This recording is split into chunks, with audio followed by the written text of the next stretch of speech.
Oh. We don't always have time to get out to the best spots to fish. So I'm fishing in the suburbs today, local lake. It gets a lot of pressure. I'll show you the rigs that I set up and how I catch fish in a place where there's a lot of fishing pressure and the fish are pretty wise, so they don't take a hook easily. So here are my 5 tips to catching fish when they're very hard to catch. I really like to sleep in, but the fish don't.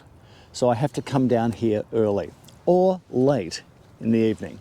So look for those low light periods or first light periods. For instance, in the morning, it's the transition from dark into light is that period when the fish are feeding. Likewise, at the end of the day, the transition from light into dark is where you've got the best chance of getting a bite.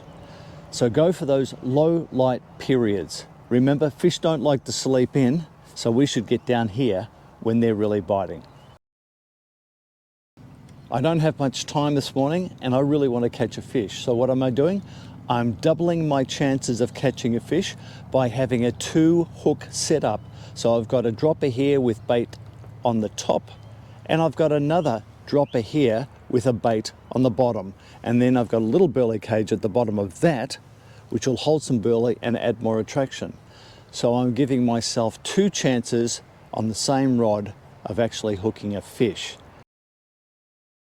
As I'm setting up, as soon as I get to a fishing spot, what I want to do is choose the spot that I'm going to fish and then put some attraction in there. So while I'm setting up, I can throw in some of, for instance, this is just pelleted burley. I'll throw some of this in so that the fish are attracted while I'm setting up. And by the time I have my rod ready and I'll be able to cast in, hopefully the fish will either be waiting or the smell of that has permeated the water and they'll be coming towards that spot. That way, I've given myself the best chance of getting a fish because I've been advertising while I've set up. Now, one of the first things you've got to be careful with is just how much impact you have on the earth around the bank near the water.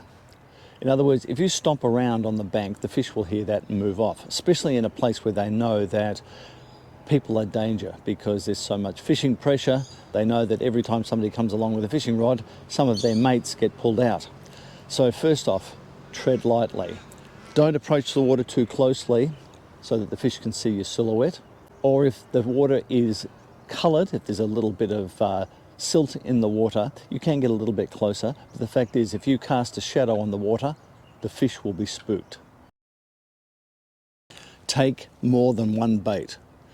Because I know that there's most likely to be things like redfin and carp in this waterway, I don't mind catching anything today. I want to have a little bit of fun. Take more than one bait so you've got more chances of finding something the fish really want. Today I'll take corn. We know that carp love those, and redfin have taken those in the past. I've got worms, I've got maggots. And those will cover just about everything that would be swimming in this waterway. So, big tip, always have more than one bait, because it just might be that today they don't want worms, but they would take corn, or they don't take either of those and they want maggots. Oh, my God, amazing, isn't it? I was fiddling with the other rod and now I can see the fish has just taken off to the left there. Nearly lost the rod. Unbelievable. That's the second time that's happened, and he broke me off. So he broke off my trace. So the little trace that I had there has been broken off. So look, you can fish your local waterways, heavily fished places, but if you do the right things, you'll get the fish there. If you've enjoyed the video, please give us a thumbs up and subscribe for all my future videos. See you next time.